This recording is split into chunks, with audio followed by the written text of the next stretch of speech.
Hello, everybody. Cyclops and Asable here, also known as Assembly.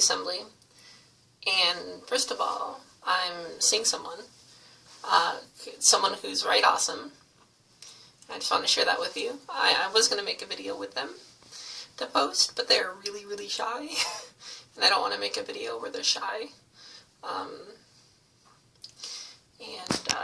So I didn't post it. I just have it recorded on my phone, but I'm not posting the video. I'm doing well.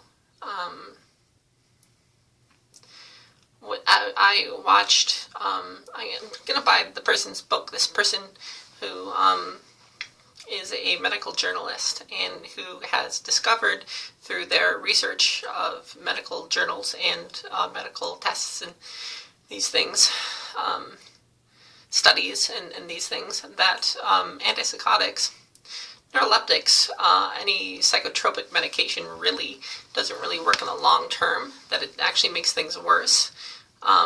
Part of this stems from the study, but I don't know who it's done by, but there's a study that showed in third world countries that people with schizophrenia actually are more functional in the long term. And they originally thought, well, maybe this is because they're more compliant as far as medication is concerned, but this is not the case. They're very not compliant. And so this person postulates that antipsychotics hurt you in the long run, which I agree with. Like, taking these medications makes me feel like my brain is melting. And because it bloody is. Like, and I mean, schizophrenia is a degenerative disease, and your brain is damaged.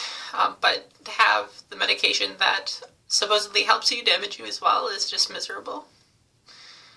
And so there's a bit in your brain called the something ganglia, which antipsychotics really muck with. That causes tardive dyskinesia being a movement disorder, a permanent movement disorder. I was watching this person and their speech that they did, and they talked about, the exciting new aspect of tardive psychosis, which is permanent psychosis, which can come from taking antipsychotics for a long time, which is miserable. There are very few long-term studies of functionality when it comes to antipsychotics. And, permanent psychosis is miserable. Every time I go off these drugs, it gets worse. It's dependent.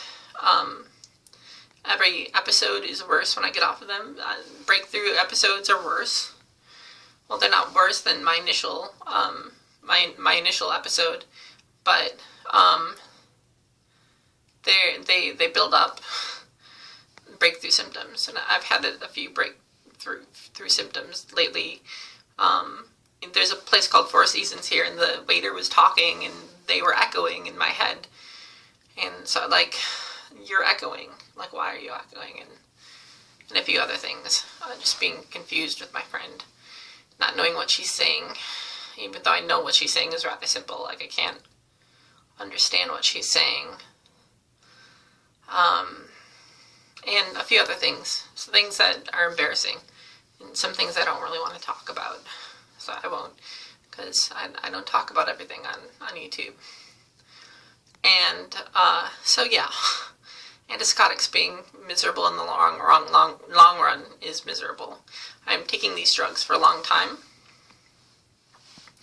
supposedly until the end of my life. This is what I've been told. I'm taking 5 milligrams of Risperdal, which is a rather high dose. I don't know if it's the highest dose, but it is a high dose of Risperdal. And then 40 milligrams of Abilify. Those are my two antipsychotics. Abilify being an antipsychotic when it's taken in high doses, and I'm taking the highest dose. And so, like, I'd like to get those reduced. I got Abilify reduced down to 20, and then I freaked out. And so, like, maybe we can have it at 30. I like the Risperdal reduced as well. I stopped taking the Risperdal at one point, and I had a lot of intrusive thoughts, like scary intrusive thoughts, and so, like, cold turkey, but is not good. But maybe we can reduce it. And so I'd like to reduce my consumption of these neuroleptics as they melt my brain. So, take care everyone. Bye-bye.